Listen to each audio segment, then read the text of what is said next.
राम।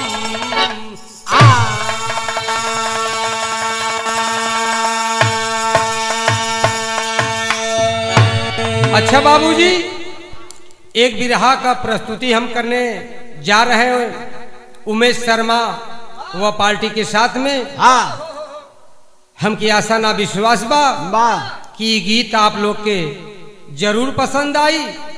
हमारे ललन भैया के सौजन्य से विरहा का शीर्षक मिलेगा चित्रलेखा उत्पत्ति महाभारत हरिवंश पुराण से। 4 लाइन भूमिका में कहना बार मास्टर सही है। आहुर से उठीले विकल वेदना, मन मलिनता के सागर में खोने लगा। काल कलबित खड़ाले विपुल चाह को, प्राण पर बस पखेरु सा होने लगा। मृत्यु सैया विकल पांडु राजा पड़े, सुत पांचों सुनो और निभाना उसे। सौ जलाना नहीं बोटी बोटी बनाना, प्यार से फिर पकाना और खाना उसे।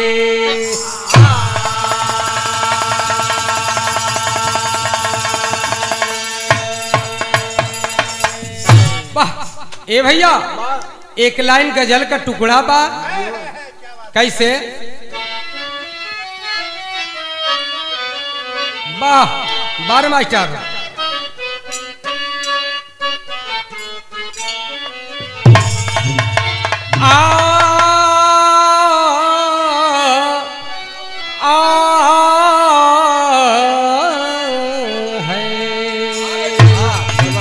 कहना बा।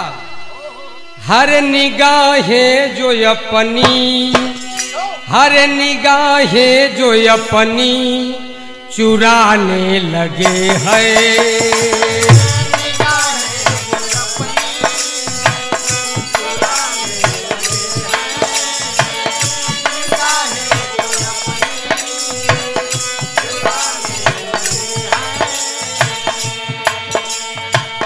मुझे ख्वाब में भी सताने लगे हैं।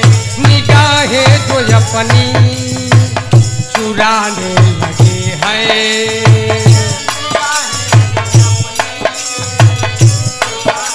बाबा तैयारी में मास्टर।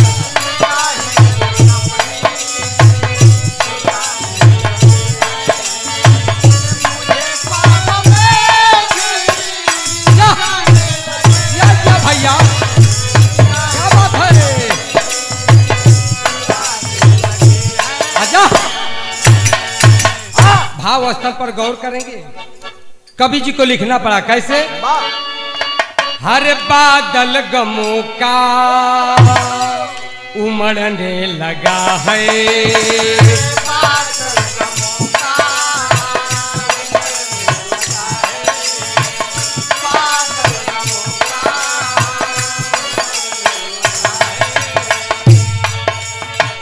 रिश्तों का दामन उजड़ने लगा है।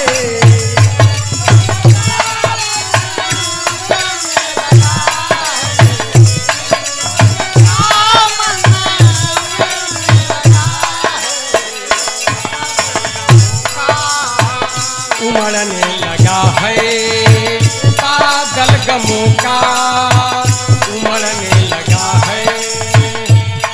क्या बात है। यहीं से कहानी का शुरुआत बा। शहर के लाइन में कहना बा कैसे मास्टर?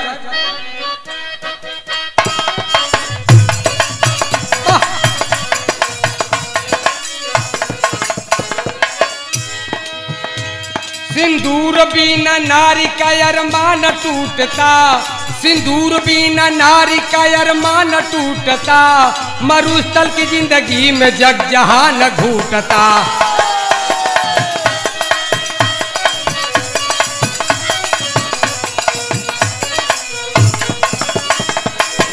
पति बिछो हमें तब कुंती गुजरिया रोवे, पंथी बिछो हमें तब कुंती गुजरिया रोवे, विरह के आंचल में माद्री की नजरिया ढोवे।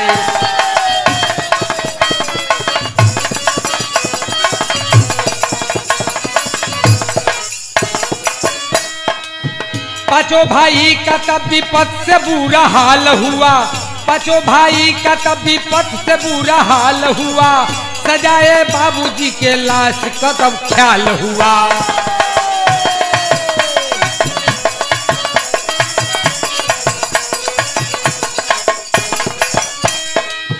गरज के भीम कहे जाई ना कोई साथे, गरज के भीम कहे जाई ना कोई साथे, चलेंगे भाई हम जलाएंगे अपने हाथे।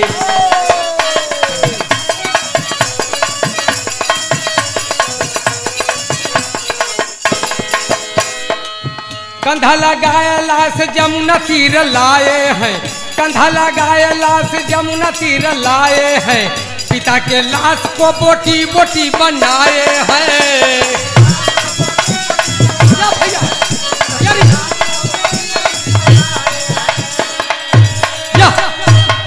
कहानी के समझ ले भैया, देखें हरिवंश पुराण से लिखल गई कहानी। पांडु एक समय का बात बा भैया, पांडु राजा का जब बुढ़ौती का यानी मरणासन समय आ गया तो अपने पांचों बेटवा को बुला करके कहने लगे कि हे बेटा, अगर हम मर जाए ना हमारे लाश के जलैया मत लोगा, हमारे लाश के कफना के कंधे पर ले जा करके नदी के किनारे इसको बोटी बोटी बना करके पका करके खा जाना। ये भैया समय आ गया, इस दुनिया को पांडु राजा छोड़ दिए, टोला मोहल्ला जुट गया कि आज पांडु राजा आज उसको छोड़ दिए, मर गई ना। गांव वाले जुट कर कहने लगे कि अरे भैया ले चला नदी किनारे अंतिम संस्कार कर दिया जाए। भीम को याद आ गई अपने बाबूजी की बात को, कि न बोटी बोटी करे क्या हो। गरज के बोले सब लोग भाग जाओ, हम लोग खुद पांचों भाई ले जाएंगे अपने पिता की लाश को अंतिम संस्कार कर देंगे। वही काम किए पांचों भाई, गांव वाले हट गए। चलो भाई जब ये ले जाएंगे तो ले जाएंगे। एक लाइन तर्ज में बा कहना बा, वह तर्ज का लाइन बा,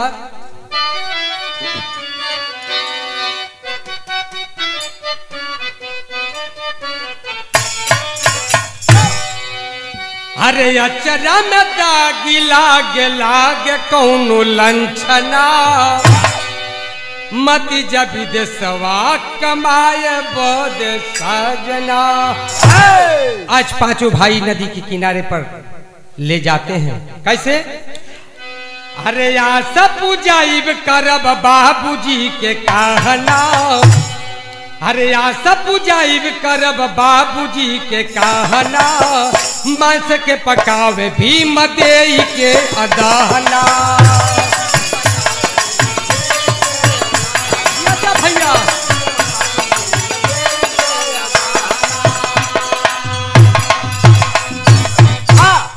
साहस और जोत भरल राय दूना दूना। या भैया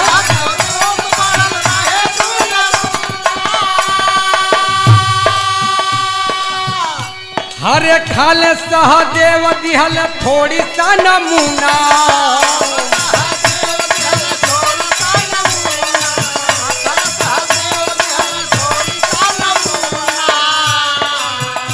अरे चीख सहदेव खूब करल सराहना, चीख सहदेव खूब करल सराहना, मांस के पकावे भीम देई के अदहना। या भैया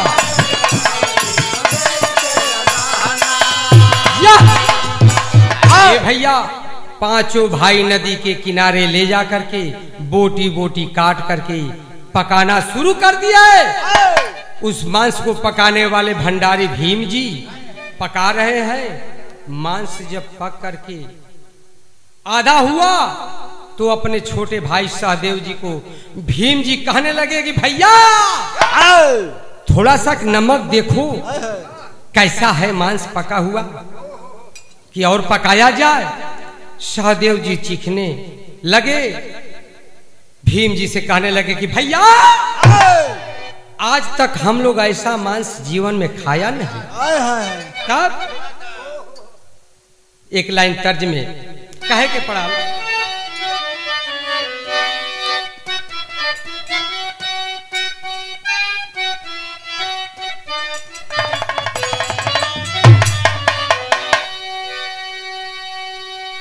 वह तर्ज का लाइन है मास्टर, अरे क्या करा से कहीं हम हर दिलवा का हालत तकाल यही हर देवरा काटल बगाल तकाल।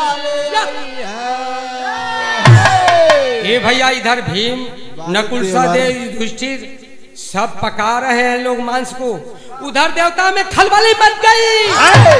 अरे बाप रे बाप, ये अगर अपने बाप के मांस को पकाकर खा लेंगे अजर और अमर हो जाएंगे, ऐसा नहीं होना चाहिए।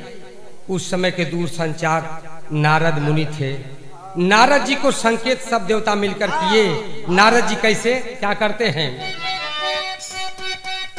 वाह वाह वाह वाह।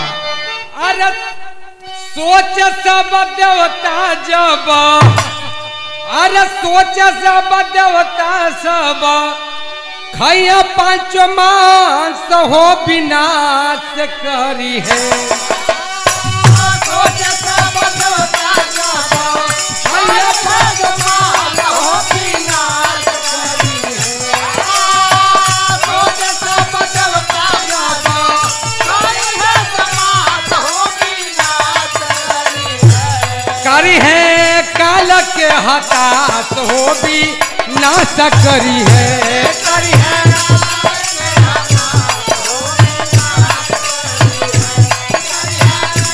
या भैया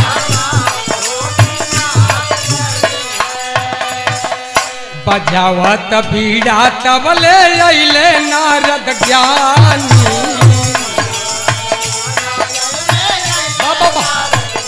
या भैया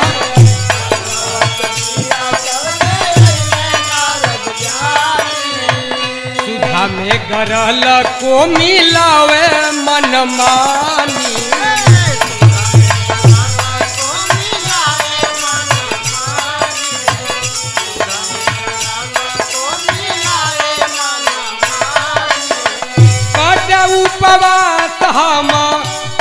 उपवास हम अइल तुहरे पास हो विनाश करी है।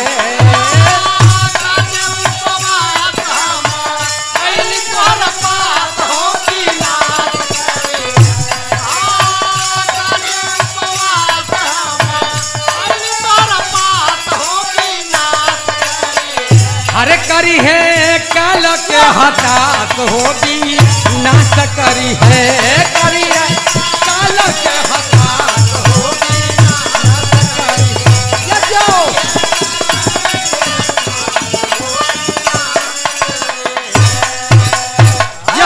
ए भैया नारद जी बीड़ा बजाते हुए कि नारायण नारायण नारायण करते हुए पहुंच गए कहा कि जहां पांचों भाई मांस पका रहे हैं। जा करके भीम जी से धर्मराज जी से कहने लगे, नारद जी अरे भैया आप लोग क्या पका रहे हैं, हमको भी भूख लगी है, थोड़ा सा भाई खिला दो। इस बात को सुन करके गरम हो गए भीम जी, यहाँ से भाग जाइए, हम लोग जो पका रहे हैं हम ही लोग खाएंगे, आपको नहीं खिलाएंगे। इस बात को सुन करके नारद जी कहने लगे कि अरे भाई कौन ऐसा चीज है कि आप लोग खाएंगे मैं नहीं खाऊंगा, ऐसा नहीं हो सकता है। ये बाबूजी जिद कर दिए नारद जी, आज बताना पड़ा पांचों भाई को। कैसे? एक लाइन तर्ज का लाइन बात,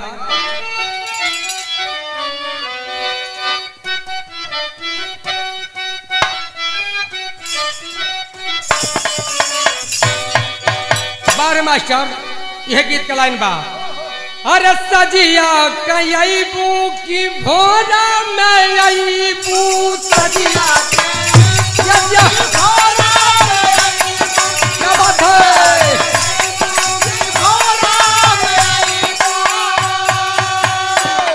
देखो भैया कौन लड़की प्यार कर ले रहा लड़का से। अरे बाप रे बाप।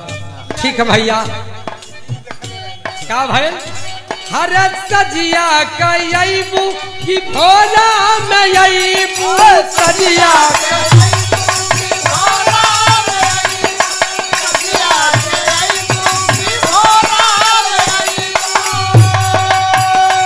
हर सजिया कयबू की भोला में अईबू मगना होई बुझहिया भोला में अईबू मगना होई बुझहिया भोला में अईबू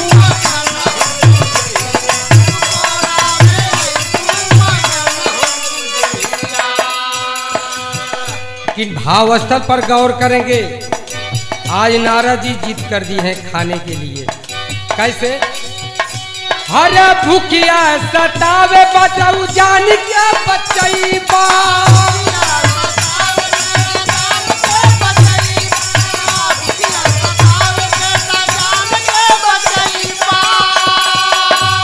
हर थोड़ी सह में देईदा हर थोड़ी सह में देईदा सुधा जुड़वाई थोड़ी सह में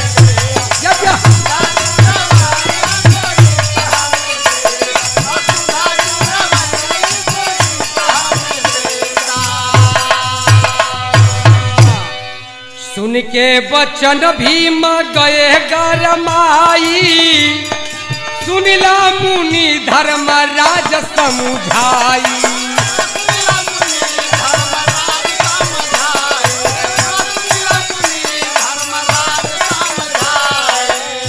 हर बिगड़ी धर्मवा न तुहके खियाई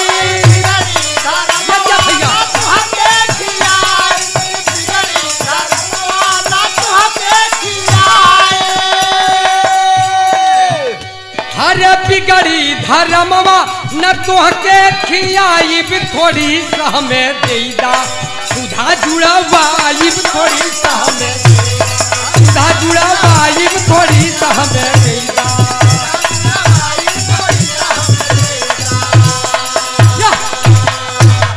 इतनी बात सुन करके भीम जी गरमा गए। नहीं हम आपको नहीं खिला सकते हैं। क्यों नहीं खिला सकते हैं? नारायण नारायण आप कौन ऐसा भोजन पका रहे हैं कि हमको नहीं खिलाएंगे, आप लोग खाएंगे? बताना पड़ेगा। ये भैया आज धर्मराज जी बताने लगे कि अपने पिता की लाश को बोटी बोटी काट कर पका कर हम लोग खाने वाले हैं। अरे बाप रे बाप। इतनी बात सुन करके नारद जी नारायण नारायण कहने लगे कि अरे बाप रे बाप, आज तक दुनिया में कोई ऐसा काम इंसान काम किया था कि अपने बाप के मांस को पका करके खाया है? आप लोग क्या कर रहे हो? अरे दुनिया में कलंक कहो जाओगे, कलंकित कहे जाओगे। ऐसा काम मत करो। धर्मराज जी भाई साहब सोचने लगे क्या करूं, मुनिराज सही कह रहे हैं। कैसे? टेरी में कहे के पड़ल मास्टर।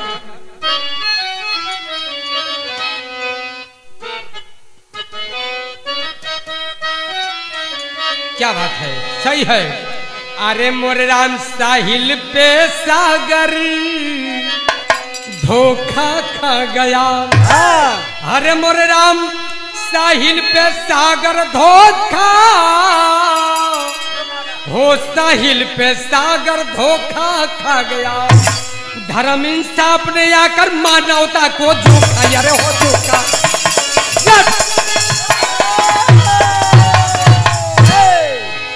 ए भैया तपी तू मांस पकावत 5 जनों खाएंगे इसे 5 भ्राता। हम तात की बात निभावत है, मुनिराज सही मैं बतलाता। सुनकर मुनि ने धिक्कार किया, अधर्म का ध्वजा क्यों फहराते। सत से सत का सत्कार करो, सत से सत का सत्कार करो, संताप सहज क्यों अपनाते। क्या भैया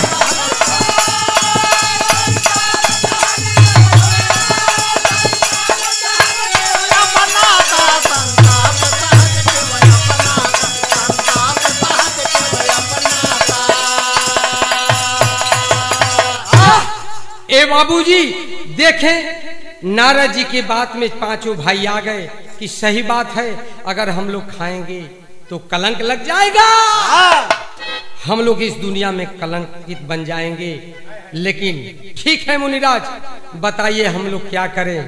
आज नारद जी बताने लगे कि देखो अभी बहुत अच्छा काम हुआ कि खाए नहीं हो तुम लोग, ले चलो इसको नदी में प्रवेश कर दिया जाने के लिए। पांचों भाई तैयार हो गए। कैसे? तर्ज बदल गए मास्टर, वह तर्ज का लाइन बा। वाह वाह वाह वाह वाह, सही है। सैया मिलल बजा ड्राइवर का चलाई गाड़ी हो, सैया मिलल बजा ड्राइवर का चलाई गाड़ी हो, सैया मिलल बजा ड्राइवर का चलाई गाड़ी हो, करी पाउच का पियाई का लड़ाई गाड़ी हो। जब जब भैया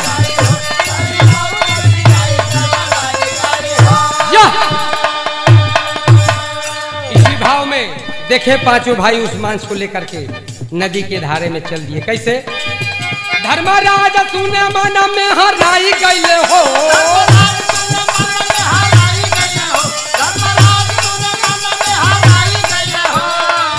चेते मुनि जी का बात जीव डराई गईले हो, चेते मुनि जी का बात जीव डराई।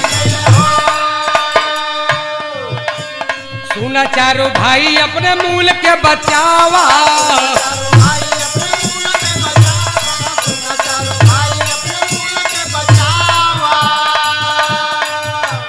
सत पे समाज सत सत में मिलावा,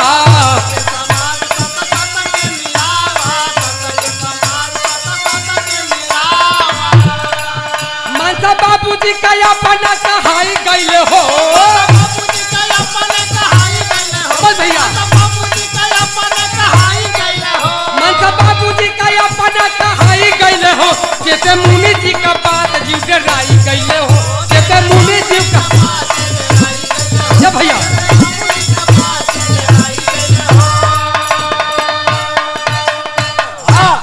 ए बाबूजी पांचों भाई मुनि जी की बात में डर गए और उस मांस को लेकर के नदी की धारा में बहवाने चल दिए। आज होता है क्या देखें, पापड़ के लाइन में काहे के पड़े मास्टर। हाय हर पांचों भाई मन में किए बिचरवा नदी बीच धरवा हो, हर पांचों भाई मन में किए बिचरवा नदी किनरवा हो, हर मांस बहावे लाके बीच धरवा नदी किनरवा हो।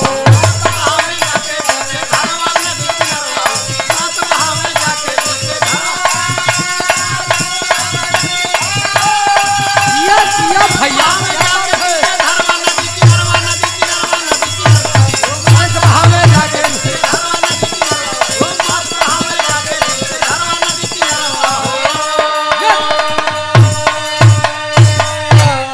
हरे उसी समय में चिल्हे एक नभ से आई में लड़ाई हो, हरे मारी झपट्टा नीर के ऊपर एक बोटी लिया उठाई हो, अरे चुदा जुड़ावे कई के मधुरा हरवा नदी धरवा में, अरे चुदा जुड़ावे कई के मधुरा हरवा नदी किनरवा में, अज्ञान अनोखा पाई ऊपर हरवा नदी किनरवा। या भैया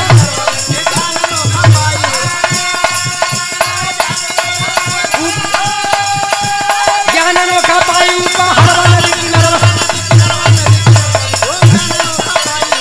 या भैया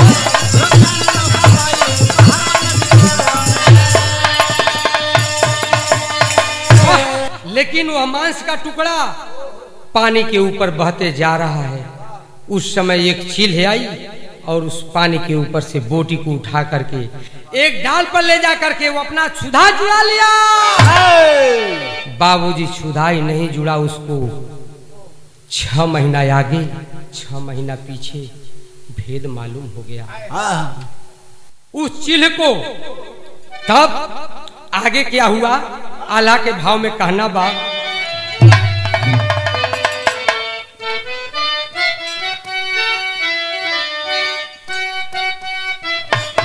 क्या बात है। हाय राम हर लिखला लीला रे जेवन होला दुनिया में बाबू विधि के बनावल नहीं होला होनिहार।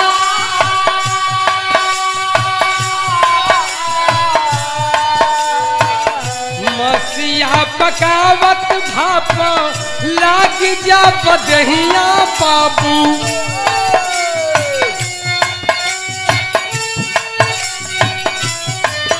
हाँ भीमा जी के तनवा बाबू बजलो रे कुठार।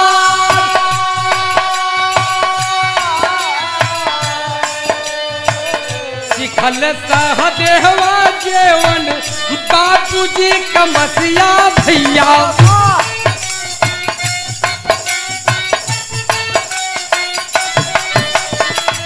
ज्ञान के खजनवा मिलल बाबू भंडार।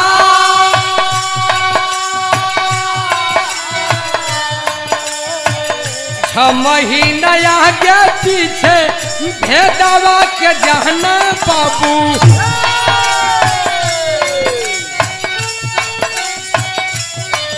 हाँ केहू नहीं बूझे केतन ज्ञान पाया पार।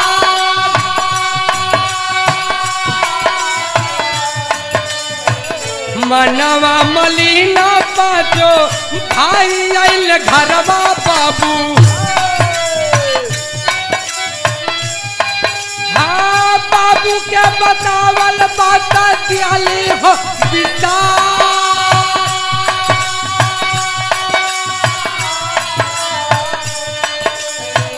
मुनि जी के बहतिया से सुख धर्म राजा भैया।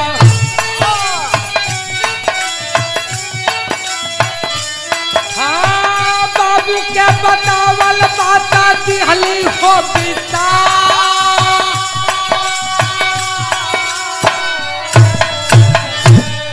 ए बाबूजी देखें जिस समय भीम जी मांस को पका रहे थे उस समय जितना भाप निकला वो शरीर पर लगता गया। तो बताया गया कि भीम का शरीर लोहा से पत्थर से वज्र हो गया। उस भीम को कोई पछाड़ने वाला इस दुनिया में नहीं है। इतना ही नहीं भैया, सहदेव जी थोड़ा चीखे थे नमक, उनको 6 महीना आगे 6 महीना पीछे भेद मालूम हो गया। इतना ही नहीं, धर्मराज जी 5 भाई समेत घर आकर के पश्चाताप करने लगे कि हम लोग बहुत बड़ी गलती कर दिया। क्या गलती कर दिया? बाबूजी ने बताए थे किसी को बताना मत बेटा, हमारी मांस को बोटी बोटी काट करके पका करके खा जाना। लेकिन हमने उनकी आज्ञा का पालन नहीं किया। जब नहीं पालन किए तो पंधारी में कहे के पड़ल।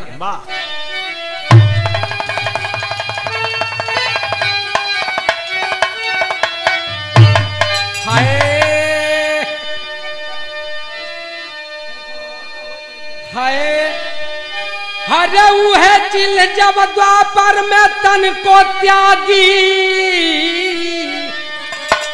अरे हुए चिल जब द्वापर में तन को त्यागी, तब पाई ज्ञान की मोटरिया हो बड़ भाग। भैया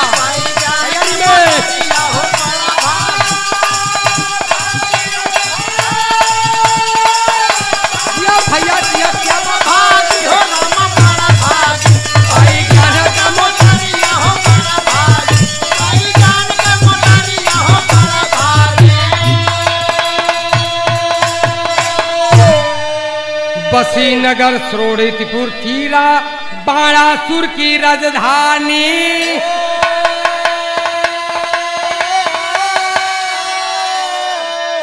कुंभांड भूप के मंत्री थे धीरज धर्मों के ज्ञानी।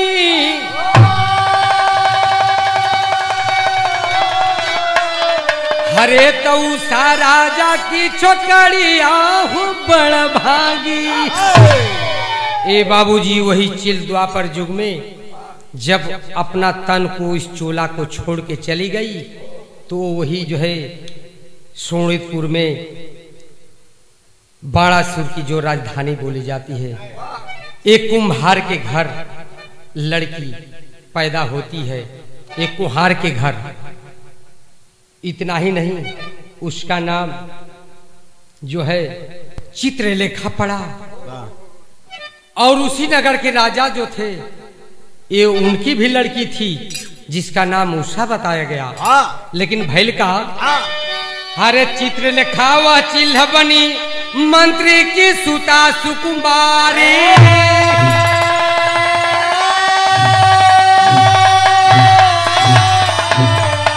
हरे बिन देखे ही ज्ञान ज्योत से करती चित्रकारी हो। हरे तो उषा की बनली नेवरिया हो बड़ा भाव।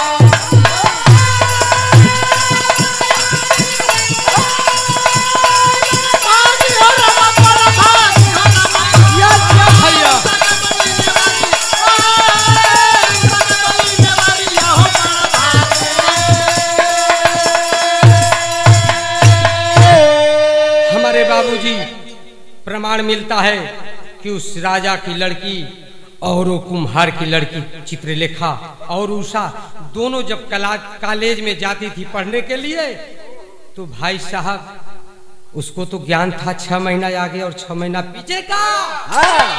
चित्र बनाने में निपुण थी। एक दिन उषा और चित्रलेखा से तकरार हो गया कि बहुत तुमने चित्रकार का काम करती हो, हमने तुमको देखता हूं कि जब रहता है तब चित्र ही बनाती रहती हो। अगर तुम्हारे में ऐसा चित्रकला की अगर ज्ञान है तो बता दो कि हमारा पति कौन होगा, उसका चित्र बनाकर दिखा दो। बाप रे। इतनी बतिया सुन करके चित्रलेखा उषा का पति जमीन पर एक खड़िया लेकर के चित्र बना करके दिखा दिया। यार तोर पति हुआ, ले देख आज तोर पति ये हुआ।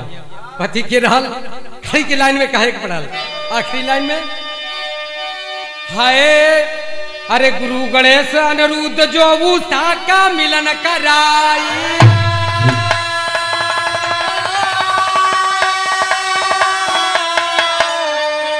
अरे हुआ भयंकर युद्ध वहां जबरी से हुई सगाई हो।